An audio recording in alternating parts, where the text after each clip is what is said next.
Welcome to the Madison Miller podcast. Tonight's guest is someone that was on a few weeks ago to do the Kentucky Derby. Now he's back to do the Preakness from Horse Racing Nation and the Daily Gallop. Jeff Byrnes, how are you doing on this Friday evening? I'm doing good, Madison. Getting ready for the Preakness.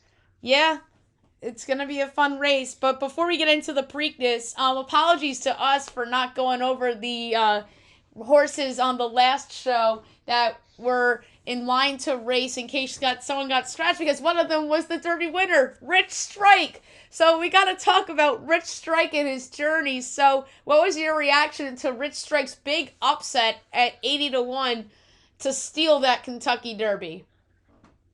Well, first off, let's just remember next year when we're doing the Derby show, let's include the also eligibles. Yes. We'll just have that going forward. Yes. But certainly, this certainly has to be one of the biggest upsets in Kentucky Derby history. And I mean, it's certainly came out of nowhere, and but certainly he benefited from what was an absolute pace meltdown. They went 21-3, which was the fastest opening quarter mile in the history of the race. They went 45-3, which was one of the fastest half miles ever. I mean, the pace just completely fell apart for that entire field, and Rich Strike benefited because he got arguably one of the greatest rides I think you'll ever see from his jockey Sonny Leone, bobbing and weaving through traffic, got up to the inside, and just timed it perfectly coming to the wire, and certainly a shocking result there at the end. Absolutely a shocking result. I was losing my mind when he was going across the finish line. And shouts to Larry Collins, who I think is amazing when it comes to calling these races. He was so into that, and he literally took a notch up the next level after Rich Strike crossed that finish line. So we won't see him in the Preakness. When's the next time you think we'll see Rich Strike? So he is not going to the Preakness, which was a little bit surprising because obviously the Derby winner usually tries the Preakness, goes for the Triple Crown. He is most likely going to run in the Belmont Stakes in 3 weeks at Belmont Park. The connections came out quickly after the Derby.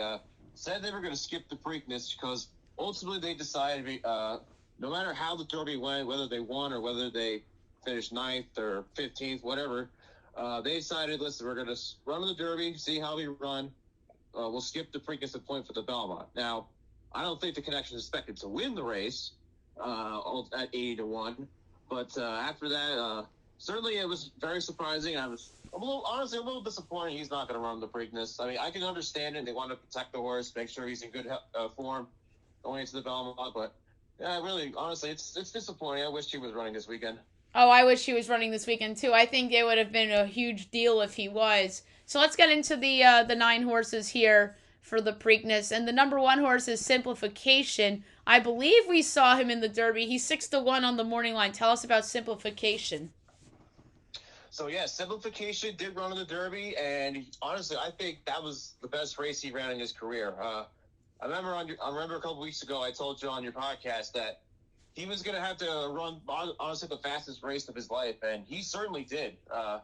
Closing from he was a mid-pack during the race, so he got the fast pace, and turning for home, it looked like for a brief second he was going to challenge Epicenter and Sandin coming to the wire, and honestly, if it wasn't for Rich Strike, he probably would be our third-place finisher. He ultimately finished 4th, so he comes into the Preakness, he gets the 1 post. Certainly, I think the connections wanted a little bit more of an outside draw. But John Velasquez jumps aboard him for the very first time. His regular rider, Jose Ortiz, is riding early voting, who was coming up in a little bit. But I think he's going to be settling in mid-pack once again. He's going to have to work out a good trip from the rail. John Velasquez, very smart rider, one of the best in the game today. So I think he's going to have his workout cut out for him. But he is going to get pace again, hopefully, for the other connection's sake, not the pace like they saw in the Derby. But if he does, if he can get to the outside, I think he certainly has a good chance of getting into the exotics again, and maybe even winning. Yeah, I really like Simplification's chances here. Next up is Creative Minister, 10-1. Tell us about Creative Minister. So Creative Minister, newcomer to the Triple Crown. This will be his 4th race of the year, his stakes debut, actually. And he actually won on Kentucky Derby Day at Churchill Downs. He won on the undercard in an allowance race, where he beat a pretty good field that day. Won the race going a mile and a 16th. He stretches out to a mile and 3/16, which is an extra furlong further. He has a pretty good pedigree. I think the pedigree-wise, he shouldn't be able to have a problem with it. My biggest question, though, he's making a major jump up in class. You know, going from Allowance Company to the second jewel, the Triple Crown, and doing it off of the 14-day rest is a pretty tall task. Kenny McPeak is trainer. He's won the Preakness before. He did it with the Philly Swiss Skydiver in 2020. So he's coming into this race in good form. He's going to be heat, just like Simplification, should sit mid-pack. I think he's going to get a good pace to run into. I'm not sure. I think it's too soon for him. We might hear him from a little bit down the road, but it might be a little too much too soon. But I think another horse who certainly could have a good chance of getting into the top 4. Alrighty, yeah. I remember a Creative Minister from the Derby in that race that he won, like on the undercard. So we'll see how he does here. Fenwick is one of the longer shots on the board, 50-1. I do not believe we saw Fenwick in the Derby. No, he did not. Fenwick actually, last time we saw him, he ran the Bluegrass Stakes at Keeneland, and he didn't run good that day. He actually finished 11th, and so 50-1 on the board, arguably the right price for him. Laurent Giroux jumps aboard for the first time. This horse, while I think it'll be an absolute stunner if he wins on Saturday, he's going to be a wild card in this race because 2 races, his race before the Bluegrass, he broke his maiden at Keeneland, at Tampa Bay Downs, and he went to the lead, set pretty good, decent fractions, and he never looked back. It was a really good race from him that day. And in the Bluegrass, he didn't get away from gate all that well, sat mid-pack, and he faded through the stretch, ultimately finished 11th. But I think I won't be surprised at all if the connection decide to send him to the lead. And if so, that could complicate things for horses like Early Voting and Armagnac, the 7 horse in here. So I don't think he has a chance of winning, but I think he certainly could be a player when it comes to the pace. Okay. We'll see about Fenwick. I don't like his odds at 50-1, but you never know with this kinds of stuff. We just saw an 80-1 win the Derby for what it's worth. Right. All right, next up is Secret Oath. He's the 4 horse, one of the favorites at 9-2. Tell us about Secret Oath. So Secret Oath, seeking to make a little history here. She actually won the Kentucky Oaks the day before the Kentucky Derby. So she's a filly taking on the boys. Fillies have actually done pretty well in the Preakness. She's seeking to become the 3rd filly to win the Preakness in the last 15 years. Rachel Alexandra did it in 2009, and Swiss Skydiver in 2020. So she's in very good form right now. She's 4 for 5 this year. Obviously, the biggest win of her career coming in the Kentucky Oaks 2 weeks ago. Her trainer D. Wayne Lucas is seeking his 7th Preakness victory. In fact, his first Preakness came all the way back in 1980 with Kodak's. So long time between his first win and almost his 7th win. She actually did run against the boys one previous time in the Arkansas Derby, and I thought it was a pretty good 3rd that day she ran in, but her jockey that day I thought moved her a little bit too soon, and ultimately she got tired through the stretch. The connections put Louise Saez aboard her in the Kentucky Oaks. She won that race nicely. She comes back here with Saez in the Preakness. Just like in the Oaks, she'll likely be sitting mid-pack, maybe a little further back than normal because of the pace. But she gets a much better post today in the 4th spot. She should be sitting good. And I think absolutely she's a win contender in here. Alrighty, yeah, I do like Secret Oath's chances. And another horse I'm intrigued about is Early Voting, the number 5 horse at 7-2. I believe Early Voting was in the Derby. Am I not wrong? He was not in the Derby, but he actually did have enough points to qualify for the Derby, and the connections ultimately decided not to enter him on the day of the entries were taken. So he's 2 for 3 in his career. He won a maiden special weight on December 18th, and then after about almost a month and a half off, they ran him in the Wither Stakes at Aqueduct, going 9 furlongs, and he won that race really impressively. Won a race going away. He beat out actually a couple next out stakes winners, including a horse named Un Oho, who was going to run the Derby, but unfortunately scratched out before the entries were taken. He ran in the Wood Memorial after a 60-day break and set the pace at pretty good fractions that day, but he looked like he was going to win, but he got ultimately chased down by Mo Donegal, who was 5th in the Kentucky Derby, but Early Voting ran well that day, and he got the Derby points, but Connections ultimately decided to point for the Preakness instead of the Derby. This horse reminds me a lot of another Chad Brown horse. So This horse early voting is owned by Claravich Stables, trained by Chad Brown. They had another horse that went a very similar route to early voting named Cloud Computing. Cloud Computing was third in the Wood Memorial in 2017. Had the points to get to the Derby. The connection decided to skip their race and points to Preakness, and ultimately they won it at a big price. So early voting gives me a lot of Cloud Computing vibes. Obviously, the same connections, owner and trainer helps. Jose Ortiz jumps aboard him. He actually chose to ride early voting over simplification, so that's kind of a big endorsement for early voting. And this horse has a lot of speed, so he certainly could be. He's going to be a factor in there with Fenwick and with Armagnac. So early voting, if he can get to the lead and set pretty good practice, I think he's got a good chance. Yeah, I think he's got a good chance too. And you made the comparison with cloud computing. I remember cloud computing from the Preakness several years ago. So, and I like Chad Brown too, good trainer. So I think early voting has an excellent shot here. How about Happy Jack? He's the 6-horse, 30-1. He's one of the longer shots on the board. Tell us about Happy Jack. So Happy Jack, another horse coming back from the Kentucky Derby. He was 14th that day. He was hanging around the back of the pack with Rich Strike and some others, and he really didn't do a lot of running down the stretch. Now Doug O'Neill his trainer decided to put the blinkers on him for the first time, gets a new rider in Tyler Gaffleone, and ultimately, I think while the field is smaller, I think the mile of 3/16 and the tighter turns at Pimlico should be better for him. I mean, he's just shown in his last 4 starts that he's really not up to this kind of competition. So it's going to be tough for him, I think, to ultimately win this race. I mean, if he gets a decent enough pace and a good trip, he could be coming late for the exotics, but I think it'll be very surprising if he wins. Yeah, I'd be surprised if Happy Jack won too. The 7-horse is Armagnac at 12-1. Irad Ortiz Jr. is the jockey. I like him as the jockey. Tell us about the 7-horse. So Armagnac is coming into this race.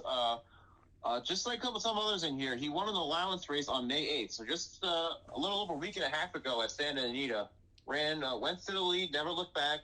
So the connection decided, let's go to the Preakness. Let's take our shot here. The problem with this horse for me is that his 2 wins have come in a main special weight, which is his second career start, and that allowance win at Santa Anita just a week and a half ago. His 2 stakes tries came at Santa Anita. He was on the Triple Crown Trail, and he finished 6th in the San Felipe, well beaten that day. And then the Santa Anita Derby, he was again well beaten, but he finished 4th behind Taba and Messier, who both ran the Kentucky Derby. So while this horse, he ran a career best race last time out, and he's going to be part of the pace along with early voting and Fenwick. I think certainly he could try and challenge early voting for the lead. This horse's best running style is on the lead. When he's not on the lead, it's much tougher for him to pass others. So if he doesn't get to the lead, and I think it's game over for him. But if he does get to the lead, I think he could hang around ultimately at the end. But it's going to be very tough for him on Saturday. Yeah, I agree with you about Armagnac and how he's like somebody that like doesn't really come from behind them often.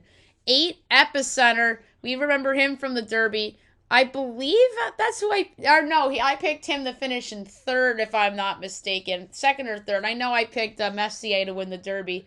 But Epicenter's the 8-horse. He's the 6-5 favorite. I think Epicenter's got a great chance to win this race.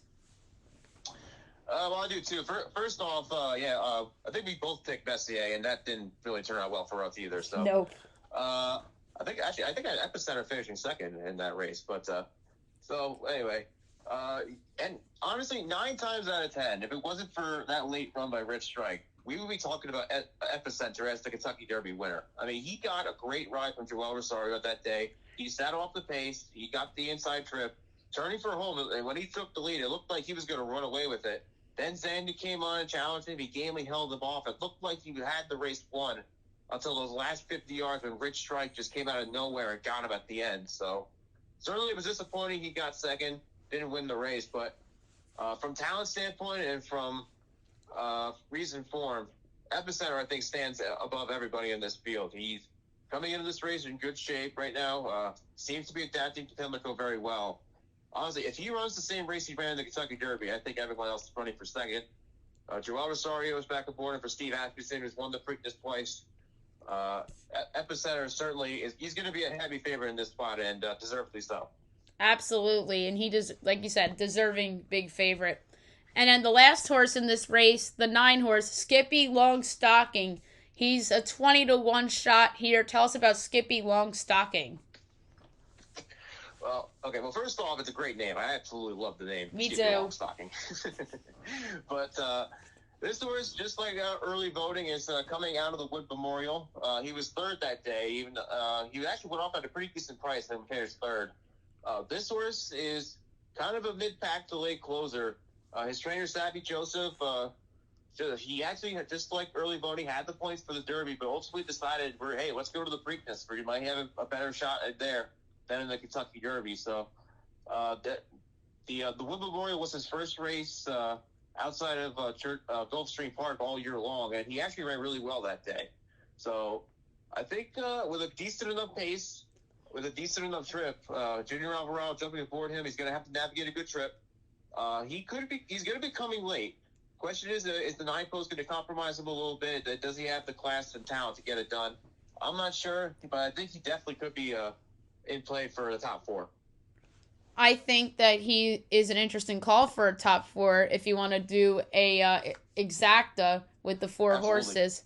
I would put him in there in a box. All right, the fun time. Win, place, and show. I'll start it with you for the win. Who's your pick to win the Preakness? So, obviously, the entry of Armagnac, I think, complicated things a little bit with early voting, but I think because there's going to be another decent pace, I'm going to go with Epicenter. I know I try really hard not to take the favorite in here, but I think he's in really good form right now. I think he's going to get the pace again. He's going to get a good trip, and I think class will ultimately prevail. So Epicenter is my top choice. I'm going with Epicenter, too, for the same reasons you mentioned. I think that jockey's going to be a little bit more motivated because of how the Derby ended in a couple weeks ago. And for the place, I'm going to go first here. For my place, I'm going to go with Simplification. I like Simplification a lot. He was in the Derby, and I think that he has a lot of potential. So I think Simplification's going to come in second. Who do you have as the place? Actually, I have Simplification, too, for my place horse. I think he's going to get a good trip. I think the John Velasquez is a fine choice to replace Jose Ortiz aboard him. I know the 1 post is going to be difficult for him, but I think Velasquez can work out a good trip from the inside, and I think he'll be coming late, so he'll certainly be there at the end. All right, end the show for you. For my show, I'll go number 4, Secret Oath. The filly running in here, I think she's has a lot of class, has a lot of talent. I think the 2-week turnaround is maybe a little bit concerned for me because how many races she's run this year, but she's in really good form. I think she's got a nice chance in here. I'm going to go with early voting for my show horse. I just like early voting a lot. Chad Brown's a good trainer, and like you said, the comparisons to cloud computing, I really like that comp for early voting. So I'm going to go with early voting as my show pick. All right, the Black Eyed Susan was today. Your winner was Interstate Daydream. Tell us about how that race went down and what we can look for these horses if we see them down the road. So the Black Eyed Susan did go off actually just a few minutes ago. Interstate Daydream, she's a Canadian bred. She won the race pretty impressively, got a good trip under Florent Giroux. She's a pretty nice horse. She was second behind a filly named Nest, who was the runner-up behind Secret Oath in the Kentucky Oaks. And she's a filly who I think ultimately we could see at Saratoga later this year. Races like the Coaching Club American Oaks or the Alabama, both grade 1 races. The runner-up for Deer Manor is another nice filly for trainer Sean McCarthy. She was a West Coast horse coming in from Pimlico. She ran a pretty good race. I think ultimately she might be better at races like a mile or so. The third place horse was a horse named Radio Days, who made her turn debut. Ran a really nice race as well. I think a mile and a quarter is going to be up her alley more. So a race like the Alabama later this August is a race to watch for her. Ultimately, it was a fun race. Yeah, I like that race. That usually is a good race that's on the Friday before the Preakness. Tell us about some of the undercard races that we're going to see tomorrow. So tomorrow is a pretty nice card. It's going to be a hot day tomorrow, too. I think they're saying somewhere in the high 90s, so get a lot of water down there at Pimlico. But the race before the Preakness is a really nice one. It's called the Sir Barton Stakes. Actually, I'm sorry, 2 races before the Preakness. The race 11, the Sir Barton Stakes, named in honor of a Preakness winner all the way back in the early 1920s. But One of the interesting horses in this field is a number 5, B-Dog, for trainer Doug O'Neill. Focus made him really impressive with at Keeneland. This is going to be his stakes debut, and I think if he wins, he could be a horse to look out for in the second half of the season. And nice 3-year-old colt. Another one in here is a horse named Ethereal Road, and this horse is kind of now in lore because he was the horse who actually was entered into Kentucky Derby but scratched the morning of the race. And because of his scratch, Rich Strike was ultimately allowed to run on the race, and I guess you could say the rest is history after that. So, oh, yeah. Ethereal Road coming back into Sir Barton. We'll see how he does. He's 3-1 on the morning line. I think he's got a good chance in there. Okay, so that should be fun. Are we going to see Messier at all tomorrow at the race, or not in the Preakness, but like in the undercard? Messier is not entering any races tomorrow. I think he's getting a break right now. I think the connections are ultimately going to try and point for the Haskell later this summer, but right now they're going to plot out a plan. But right now it's a little early for that. They said they may consider the Haskell, but ultimately we'll see where he lands next. It could be a race in California. Interesting, because he was looking good in the Derby at first too, and then he kind of tailed off there at the end. That's why I asked about him. All right, so it should be a fun day tomorrow down in at the Preakness. Before we go, let's talk a little baseball. Our beloved New York Yankees have the best record in baseball at 28-10. I do not think you saw this coming, because I certainly did not see this coming. No, but I'm absolutely stunned. Me to too. See the Yankees currently at 28-10 right now, and I think primarily why they are where they are right now is their pitching has just been unbelievable. Between Garrett Cole, he got off to a bit of a rocky start, but he's certainly righting the ship. But Nestor Cortez, right now, I think is the MVP of this team. I mean, it is just remarkable what he has done. I mean, the way he has worked this offseason with his fastball, this slider. I mean, I believe he's got a 1.35 ERA right now, which is just, it's mind-boggling. So he certainly has done well. Aaron Judge is currently on pace to win it, the MVP favorite right now for sure. I mean, he's off to a hot start. Giancarlo Stanton is hitting the ball out of the park a lot, and he's doing great. So right now, a lot of good things going for the Yankees right now. Certainly, they do have some flaws, I think, at the catcher spot when it comes to their offense.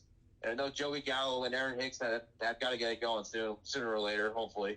But right now, they're sitting in pretty good shape. I'm really, really liking what I'm seeing from the Yankees right now. Oh, me too. I'm so happy that they're playing this well. And the fact that the Blue Jays were getting all the hype, and including from yours truly, I was all over the Blue Jays before the season. I think that kind of motivated the Yankees a little bit, and because usually when teams don't have the expectations that you're supposed to, it tends to motivate a team like the Yankees. It reminds me a lot of the Celtics from this past year. Like, expectations weren't very high for the Boston Celtics, and here they are in the conference finals 1-1 against Miami. So it's kind of reminiscent to the Celtics in a weird way, because the Yankees and the Celtics, I think, are similar parallels, because very high talent, young talent with Judge on our side, and then Jason Tatum on their side. Like, there's a lot of reminiscence between those two teams, and then obviously the Celtics had the big turnaround this year, and now we're in the conference final. So let's hope that parallel keeps it up for the Yankees. What do you make of that parallel, by the way? I think it makes sense in a lot of ways. The Yankees, certainly, I mean, the Celtics, I mean, they're looking good. I mean, they beat my Nets badly in their first round. I mean, my gosh, that was terrible on the Nets part. I know. But, yeah, I know. The Celtics are good about that, but I know it's we'll wait for next year on them. But right now, the Celtics are looking really good. I mean, they just beat Miami pretty good last night in Game 2, so that series tied up at 1-1. The Yankees. Honestly, I was really high on the Blue Jays too. Now that you say that, I thought they were gonna run away with the AL East this year. Oh, me too. Actually, I thought the Yankees were a third, fourth place team. I thought third. I'm not kidding you when I say that. But I think I can see a parallel between them. Certainly, not a lot of high expectations, and then they overperform early on the going. I know it's still early, but for the Yankees, but certainly a great start. Yeah, but the Celtics were not overperforming early in the year. They were under 500 in December. The Knicks beat them at the buzzer beater by R.J. Barrett, and then after that was when the Celtics season turned around. And so I guess the parallel's a little bit right in the way, but the Yankees got hot earlier in the season than the Boston Celtics did in the NBA season. Although Boston, they're just looking really good right now, the Celts. What about the Mets? Max Scherzer, that's obviously really bad for them. He's going to be out for 2 months. But other than that, what are your thoughts on the Mets' early season success so far? Mets, obviously, until the Max Scherzer injury, certainly that's a big blow to them. But right now, they're getting pretty good from everybody on their lineup. Pete Alonso is playing really well. Obviously, had the big walk-off home run yesterday against the Cardinals. But right now, they've been getting really good pitching, too. Tyler McGill, before he went on the IL, was pitching well. Carlos Carrasco, I think, has been surprisingly pitching well as too. The trade for Chris Bassett is looking really, really good right now. I believe he's got around a 2.4 ERA. So he's been great. He's doing well. He's been pitching really, really well for them. So right now, everything's going good for the Mets right now. Obviously, the Scherzer injury is obviously not what they needed right now, but they can keep this pace up. I think, especially with not a lot of teams at the end at least playing well. I think the Mets could be in good shape right now. Yeah, the Mets are in pretty decent shape, but the injury to Scherzer is very worrisome for me. And you mentioned Cortez. Me too. You mentioned Cortez earlier for the Yankees. I forgot to mention this. I think he's going to potentially make the All-Star team this year. I would not be surprised if he made the All-Star team. And I never would have expected that before the season. Oh, me either. It's like I said, it's stunning to me how incredibly he has pitched this season. I mean, it seems like every time he goes out there, the Yankees just feel more confident. They feel like they got more swagger to them. I mean, he's brought something to this Yankee team right now that has just made them a lot better. I mean, his presence on that dugout has made this Yankee team a lot better. And considering, he's been DFA'd before, designated for assignment, he's been traded, and now he's back. I think it's his second stint with the Yankees, and he's now arguably their number 2 guy in the rotation behind Garrett Cole. I mean, it's just he's been a remarkable presence for this team. Yeah, and they needed one of those guys to emerge as the number 2, or in Luis Severino's case, reemerge as the number 2 guy in the rotation behind Cole. So I'm really happy that Cortez is having the breakout year that he's had. And quickly before we go, do you think there's a chance that the Red Sox turn it around? Well, I mean, honestly, that's another team that's been absolutely surprising in a bad way. So they're 16-22 right now. I know Trevor Story had a massive night at the plate against the Mariners last night. He had 3 homers. Runs, so, I mean, they've been playing better. I know the schedule, I think, softens up a little bit for them. So, I mean, they're the Red Sox. I mean, I know they're not as bad of a team, I think, as they are. I think they will turn it around. I know the bats are going to start to get better. Rafael Devers is playing out of his mind. I think he's the only bright spot on this Red Sox team right now. But I think ultimately they can turn it around. Is it going to be enough to capture the AL East? I don't think so. I think it's ultimately going to come down to a wild card spot for them. Yeah, I think they're going to be in play for a wild card, and they've been playing a little bit better of late. They killed the Mariners last night. They beat the Astros a couple times, so I think the Red Sox are low-key turning their season around, but I don't think they're getting enough attention for it yet. But selfish Yankee fan hopes I'm wrong, but I personally believe that the Red Sox are probably going to be back to 500 before the All-Star break, potentially. So, Jeff, it was a pleasure to have you on today, and we'll have you back on in a couple weeks for the Haskell. All right, sounds good, Madison. Thank you for having me on. Of course. Have a good one.